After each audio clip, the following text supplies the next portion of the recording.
대통령도 할 수 없는 일인데 감히 제가 어떻게 그런 말을 한다는 것입니까? 이치에 닿지 않는 말을 가지고 사람을 이렇게 몰약해서는 안 됩니다.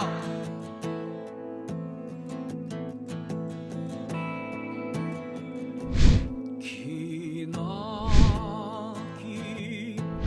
밤이었거든 압제의 밤이었거든 사랑 이 한 몸 썩어져 이 붉은 사나에 사랑 해방의 횃불 아래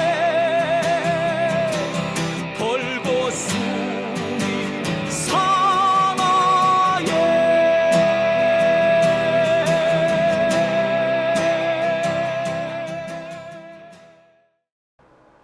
네, 오밤중의 뉴스 함께하고 계십니다.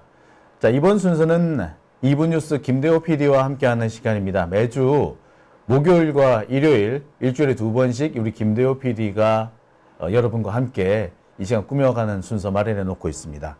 자, 김대호 PD 안녕하십니까? 네, 안녕하십니까. 반갑습니다. 일요일 날 나온 지가 벌써 이번이 제법 몇 번 됐죠? 이번 세 번째인가요? 네, 맞습니다. 예. 이제 일요일에는 주로 목요일에는 그 주간에 있었는데 중요한 내용들을 얘기했다면 일요일에는 한 주 동안에 특히 상임위에서 이뤄지는 부분들을 사실 너무 많아서 다 챙겨보시기 어려운 분들이 계셔서 그렇죠. 그러한 부분들에 다 어떠한 일들이 중점이 있었는지 요약하고 이야기해보는 그런 것들을 좀 준비해봤습니다. 사실 상임위가 이번에 참 재밌게 돌아가요. 예, 정말 보면서, 야, 요즘 이렇게 재밌는 프로그램도 없는 것 같다라는 생각 많이 들거든요. 가끔은 코미디만큼 재밌구나라는 생각도 들어요. 그 중에서도 과방위하고 법사위가 단연 돋보이는 그런 것 같은데, 자, 오늘 어디부터 얘기를 한번 해볼까요? 오늘 그 첫 번째로 일단은 과방위가 지난주까지만 해도 엄청 핫했잖아요. 핫했죠. 이진숙 방통위원장 후보 때문에 사람들이 이 사람 도대체 뭐야? 하고 이렇게 그러니까. 봤었는데 임명이 되지 않습니까? 네. 임명이 되고 난 후에 바로 직후에 어떤 일들이 일어나고 있는지 그러한 부분을 함께 한번 준비해봤습니다. 네. 참 과방위 같은 경우에 한 2주 정도 엄청 핫했어요. 그러니까 이진숙 그 후보자, 방통위원장 후보자에 대한 그 인사청문회가 3일에 걸쳐서 진행이 됐는데 참 이진숙 후보자 볼만했습니다. 하는 행동 하나하나 언행 보면서 기괴하다라는 표현이 딱 맞을 것 같은 그런 행동들을 많이 보였어요. 그런데 임명이 되고 난 다음에도 보면 기괴하구나, 참 기괴하구나라는 생각을 안 할 수가 없었는데 옛날 같으면 그런 사람 과연 방통위원장이 될 수 있었을까 싶을 정도였죠. 보기에 어떻던가요? 자, 옛날에까지는 잘 모르겠지만 지금 현재 우리나라의 정서에서도 이 사람이 과연 우리나라 방송통신을 네. 장악할 만큼 그런 영향력을 펼칠 수 있을 만한 사람인가? 그 부분에 대해서는 아마 다들 비슷한 생각을 가지지 않을까 싶습니다.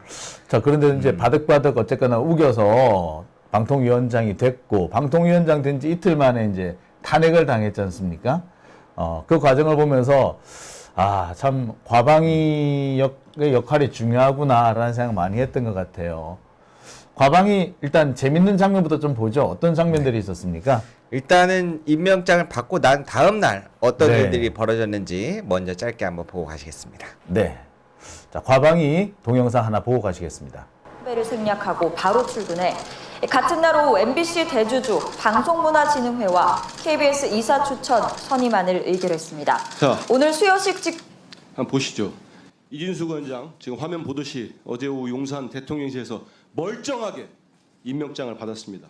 그런데 국회에 제출한 불쭉 사유가 무엇입니까? 허리가 아파서 병원에 입원했다는 진단서를 국회에 냈습니다. 용산에서 임명장 받고 나서 사무실 가는 과천, 자택으로 가는 대치동 방문했는 병원이 아니라 서울병원에 입원했는지 동선이 이상합니다.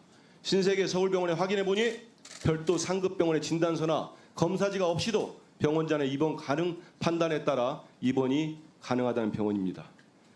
이게 우리 과방위 전체의 회피용으로 일일짜리 가짜 입원한 것 아닙니까? 위원장님, 위원회 차원에서 정확한 사실관계를 확인한 후에 법적 조치를 내려주십시오. 그리고 김태규 부위원장 또 어떻습니까? PPT 한번 보십시오. 방통위 설치법 제6조 4항 위원장이 부득이한 사유로 직무를 수행할 수 없을 때는 부위원장과 위원회가 미리 정한 위원 순으로 그 직무를 대행한다고 규정하고 있습니다. 그런데도 부위원장 지금 나타나지 않고 있습니다. 시간이 적으니까 제가 정말 더 성토하고 싶은 내용을 줄이겠습니다. 정말 윤석열 정권의 방송 장악 시도가 도를 넘었습니다. 막장 드라마도 이렇게 하면 안 됩니다. 위원장께서는 시간을 분명히 정해서 두 사람의 출석을 강력히 요구해 주십시오. 예. 네. 보셨다시피 이진수 위원장 같은 경우에 그 인사청문회 할 때도 되게 좀 불성실했어요. 그랬는데 인사청문회에 딱 통과되자마자 그다음부터 국회 불출석 나 아파! 라고 병원 입원 진단서를 냈습니다. 맞습니다. 그리고 나서 그 다음에 원래 불출석하게 되는 경우에는 그 다음 사람이 와가 대타로 나와야 되는데 그렇죠. 그거조차 이루어지지 않았다. 보통 부위원장이 나오는데 부위원장이 지금 김태규로 돼 있잖아요. 근데 김태규 부위원장도 안 나타났어요. 그러니까 이거는 위반 사항이 될 것 같으네요. 그러니까 한민수 사회민주당 의원이시죠. 예, 한민수 의원이 꼭꼭 집어주긴 했는데 결국 안 나타났죠. 더불어민주당. 아, 더불어민주당이었나요? 저희 강북을 아, 강북을 헷갈렸어요. 강북을 한민수 의원님. 예. 네. 참 당황스럽긴 하네요. 예. 그래가지고 이러한 사태들을 우리가 알아놔야 됩니다. 지금 이게 뭘 의미하냐면 지금까지 나왔던 증인들 출석들 있지 않습니까? 다른 청문회들도 마찬가지고 불출석하는 경우에 사유서를 제출하는 사람들도 있습니다. 그런데 일부 특히 대통령실 관계자 쪽으로 가까워질수록 뭐 거부하고 반환 조치하고 그것도 법적 조치 들어간다고 정청래 법사위원장 예고를 했는데요. 뭐 근데 그거에 대한 사유도 안 하고 이런 형태에서 이게 자꾸 영향이 밑으로 내려가는 것 같습니다. 그러니까 용산하고 조금 친분이 있다 싶은 사람들은 이렇게 국회에 나오라 그러면 배짱을 부려요. 그러니까 김태규 부위원장 같은 경우 대표적인 그런 케이스가 아닌가 하는 생각이 드네요. 그 부분을 이제 꼭 지적한 내용으로 보이네요. 그래서 이제 이거에 대해서 예상 전개를 한번 상상을 해보자면 이러다 보면은 다른 사람들도 이게 의식이 약해질 수밖에 없습니다. 아, 안 나가도 돼. 그래도 되나? 괜찮은 것 같은데? 그렇지. 그렇겠네요. 하지만 우리는 이 부분들을 잘 기억하고 있어야 됩니다. 이거는 국회 법과 시스템을 어기는 거기 때문에 분명히 반대편에서 커버를 하려고 해도 할 수 있는 사람과 해주기 애매한 사람들은 분명히 존재할 겁니다. 그런 지점에서 아마 정당한 심판들이 내려야 되지 않을까 저는 보고 있습니다. 네.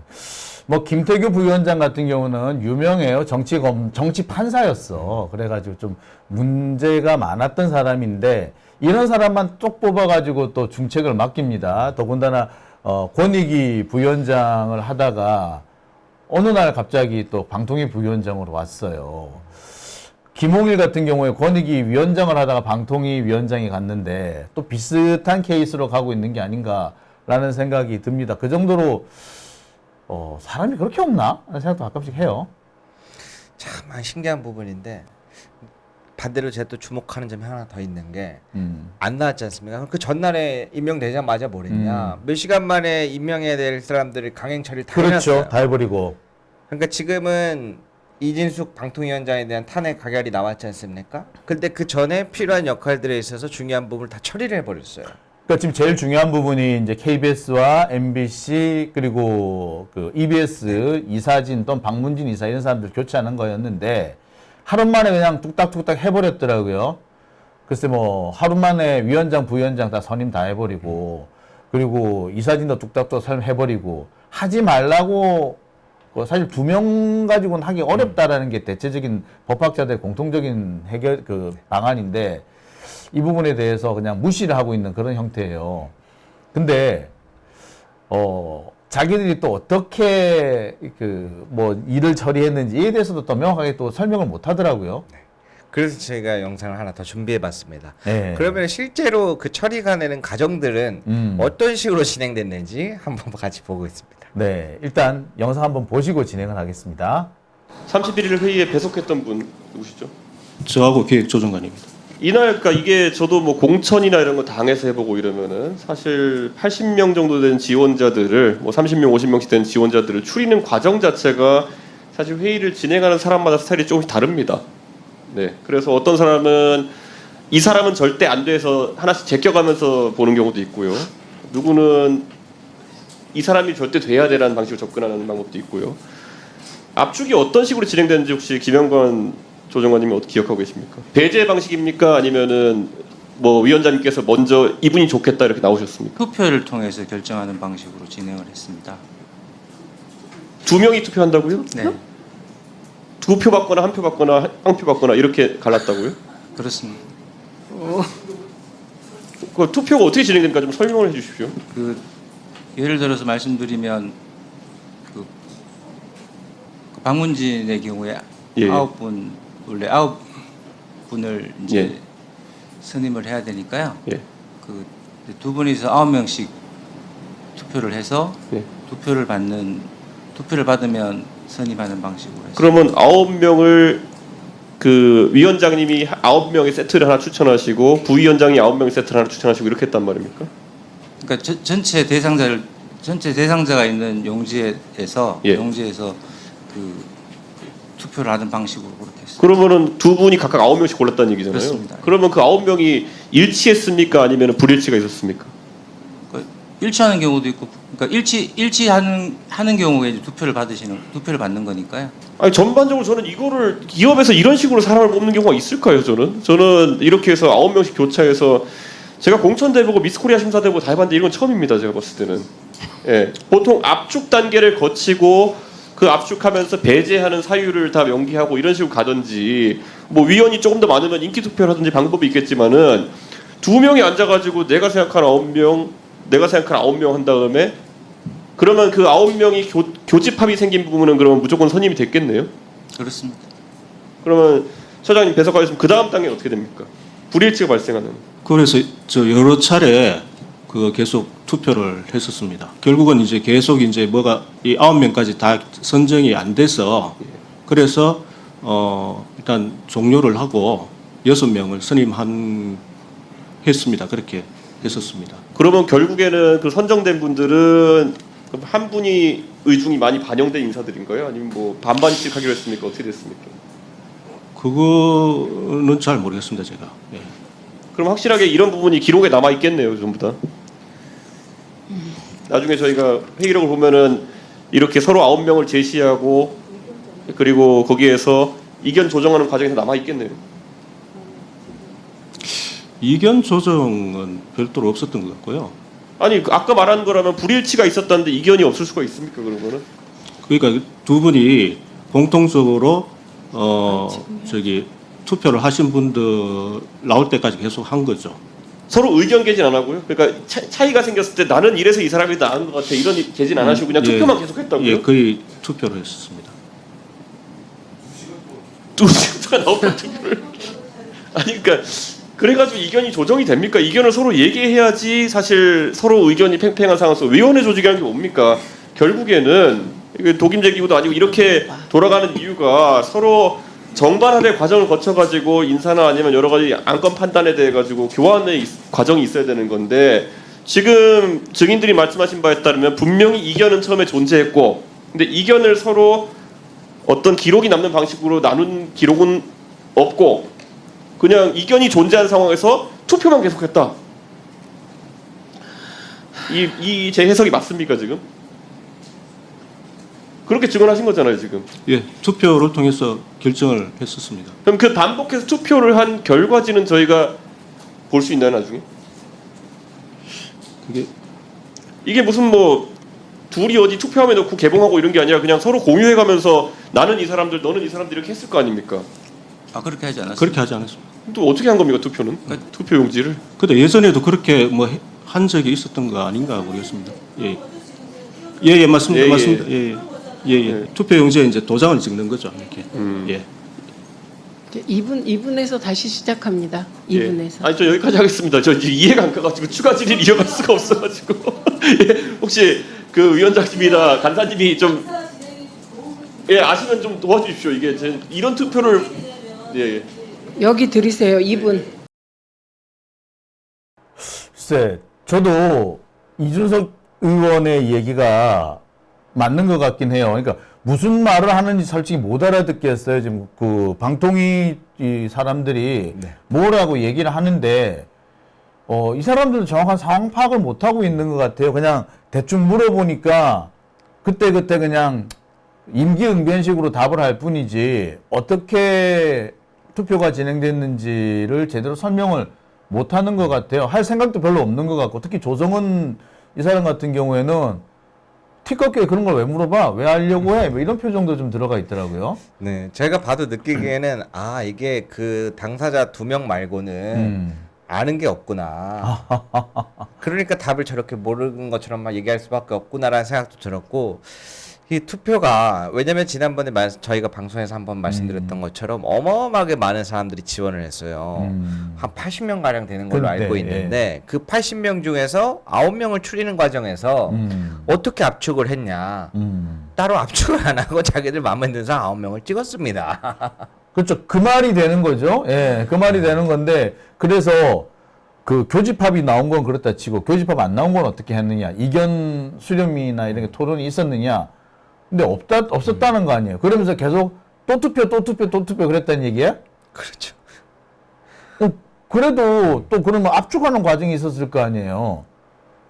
근데 그것도 안 하고 계속 투표만 반복했다는 얘기인데 무슨 말인지 당장 이해가 안 가요. 그런데 무슨 말인지를 이해시키려고도 안 해요.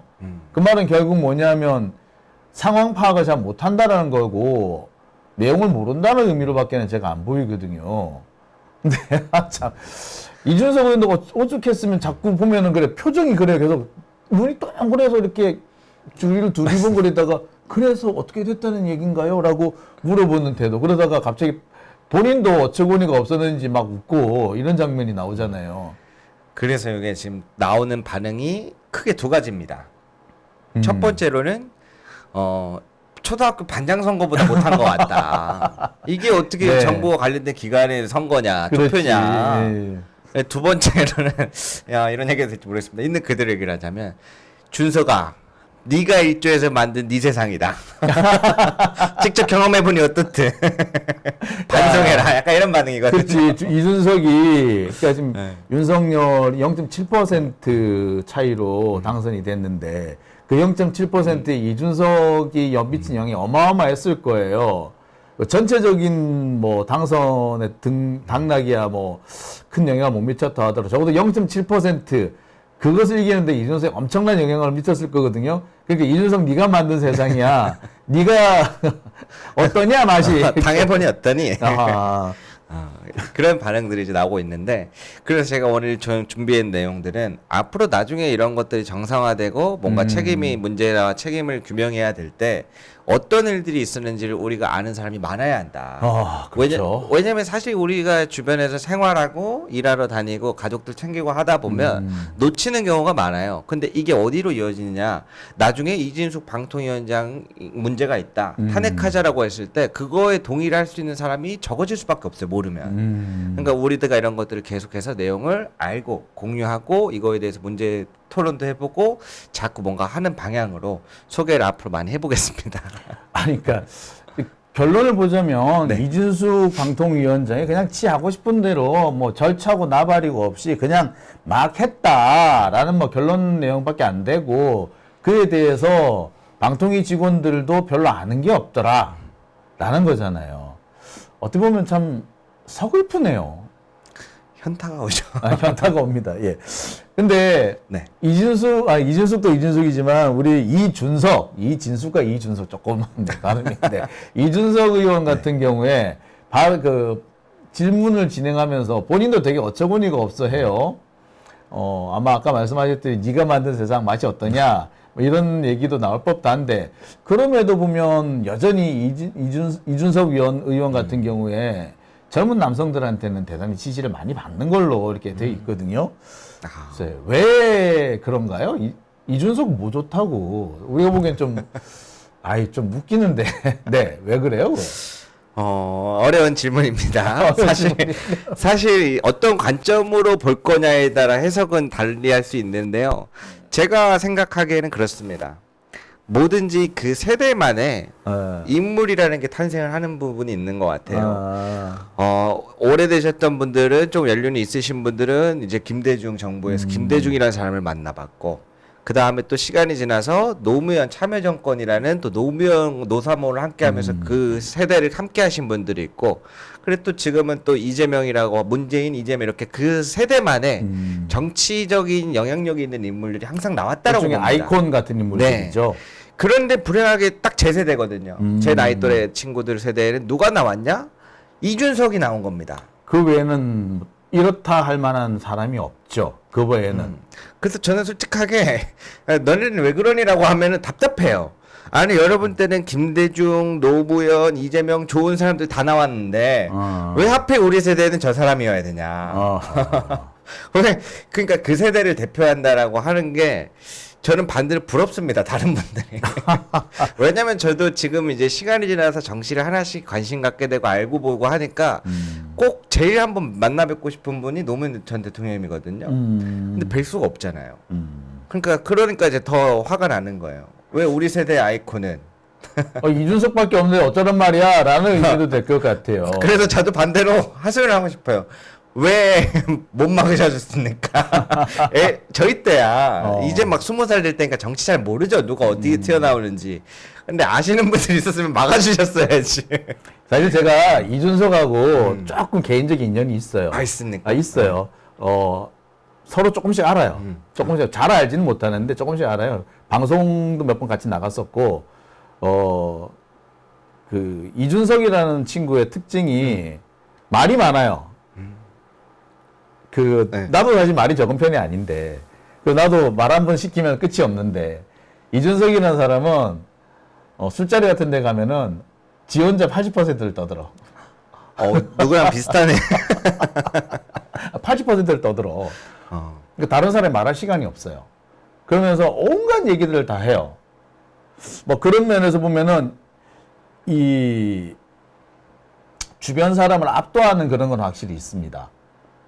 그래서 그 압도당하는 것에 그 사람들이 좀 끌리는 거 또 어느 정도 효과 배제는 못할 거예요. 그리고 특히 지금 이제 소위 말하는 MZ 세대라고 하는 이 세대들의 특징이 이렇게 공부 잘하는 사람 이런 사람들에 대해서 약간의 환상과 열광을 가지고 있는 것 같아요. 그것도 맞는 것 같은데 네. 저는 좀 다르게 봤습니다. 어. 왜냐면은 언제 갑자기 인기를 급부상하게 되었는가를 좀 보거든요.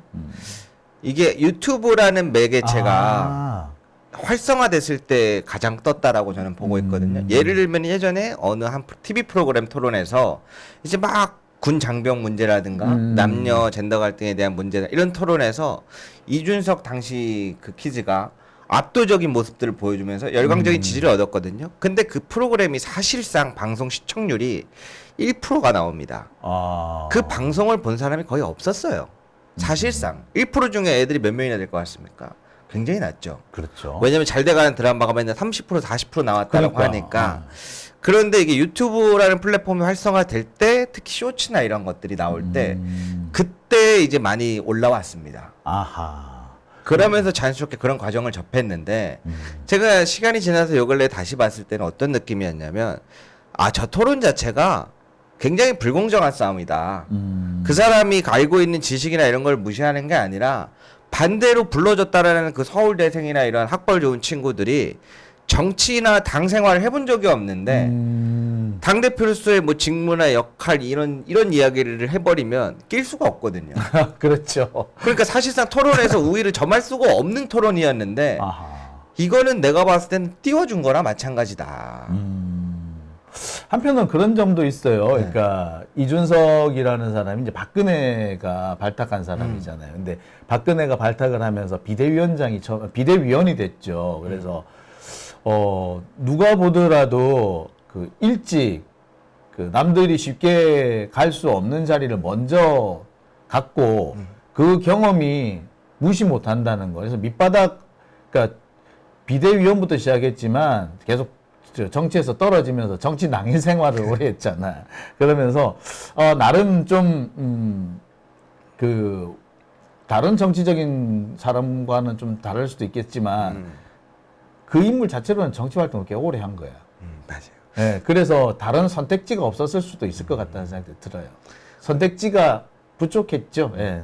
그래서 또 지지하는 친구들의 입장에서 보면은 괜찮아 보이고 잘하는 부분도 있고 뭔가 아이콘적인 게 있긴 있겠죠. 왜냐하면 무시 못하는 게 그 세대의 정치 아이콘이라고 하면 깨기 어렵습니다. 그런데 저는 그래서 그럼 그 다음을 보고 있어요. 저희 세대에서는 이준석이라는 사람이 그 정치인의 아이콘이었다면 이 세대는 다음 세대의 정치 아이콘은 누가 될 것인가? 왜냐면 이게 특성상 젊은 애들의 아이콘이 되는 사람들은 기존에 있는 사람들이 되는 경우들이 많지 않습니다. 항상 뭔가 새로운 사람에서 눈이 확 띄는 그런 게 있는 것 같아요. 그래서 그런 부분들을 위해서 누구를 키워낼 것이고 누구를 어떻게 밀어줄 건가. 사실 노무현과 이준석 그 공통점이 별로 없잖아요. 네. 근데 나는 그 사람들 중에서 유일하게 공통점이 한 군데가 있다고 봐. 어떤 건? 공격적이에요. 공격적이라기보다 공세적이에요. 물론 보면은 노무현 대통령이 훨씬 정교하고 또 인간에 대한 애정이나 이런 것들 충분히 더 풍부하게 갖추신 분이지만 이준석은 뭐 그런 부분은 없다고 하더라도 자기를 지지하는 사람들, 자기 계층이 좋아할 만한 얘기를 공세적으로 펼 수 있는 사람이에요. 제 선배 딱 그 얘기 하시니까 떠오르는 게 있는데 동의합니다. 제가 이 공통점을 말씀해 주셨으니까 제가 그럼 차이점을 말씀드릴게요. 노무현 전 대통령님은 국민과 이런 사람 어떻게 하면은 우리나라가 잘 살고 있고 어떻게 하면 우리 국민들 편하게 살 수 이런 거에 대한 고민이 굉장히 많았다는 게 그냥 언행과 행동 모든 것에서 나타나요. 그렇죠. 그러다 보니까 그런 점에서 굉장히 빨랐다라고 느껴지는 게 있고 반면에 당시 이준석 후보 시절에 의원 전에 후보 시절에 무슨 일이 있었냐 원래 노원에서 출마하려고 그랬었거든요. 그렇죠. 노원을 절대 포기를 못했습니다. 개혁신당을 만들어 나가는 한이 있어도 노원을 포기 못했어요. 근데 노원을 왜 포기했냐? 그걸 모르시는 분들이 많더라고요. 왜 포기했어요? 나도 묻고 싶어 진짜. 그때 국민의힘 후보로 누가 나왔냐? 이준석 그 뺑카페에서 수호 단장이라고 불리는 이준석 지킴이에서 제일 앞선에 있던 사람이 이준석을 떨어뜨리겠다라고 해갖고 국민의힘 후보로 거기 같은 지역에 출마를 선언합니다. 그 이유가 아니 도대체 뭐야 그 사람들은 어떻게- 신의가 없어. 어떻게 지금 이준석 팬카페 회장인데 그 거의 그 정도 급인데 왜 이렇게 됐나? 그 사건의 발달이 뭐가 있었냐면 똑같아요. 여기서 빠른 이유. 같이 사람들이랑 이제 밥도 먹고 할 거 아닙니까? 근데 앉아가지고 1시간 반을 핸드폰 커뮤니티만 보고 있대요. 자기들이 이준석 당시 그 사람을 위해서 한참 도와주려고 많이 나섰는데 밥 먹는 자리에서 한마디도 안 하고 커뮤니티만 1시간 반 동안 보고 있다는 거 자기들 앞에서 대화도 안 하고. 야, 그러면 온라인 소통은 잘 되는데 오프라인은 전혀 안 되고 어떻게 보면 사람과 사람이 직접 맞대면을 했을 때는 이 거의 희귀고무리 같은 느낌인데? 그래서 이제 자신이 이렇게 제일 앞에서 도와주다가 지원하다가 반대로 낙마시키기 위해서 출마했다. 너는 안 되겠다. 야, 이거 진짜 큰 차이네. 노무현과 이준석의 차이. 공세적인 거란 변에서는 비슷할 수도 있으나 조금만 더 들어가 보면 정말 사람을 대할 줄 모른다.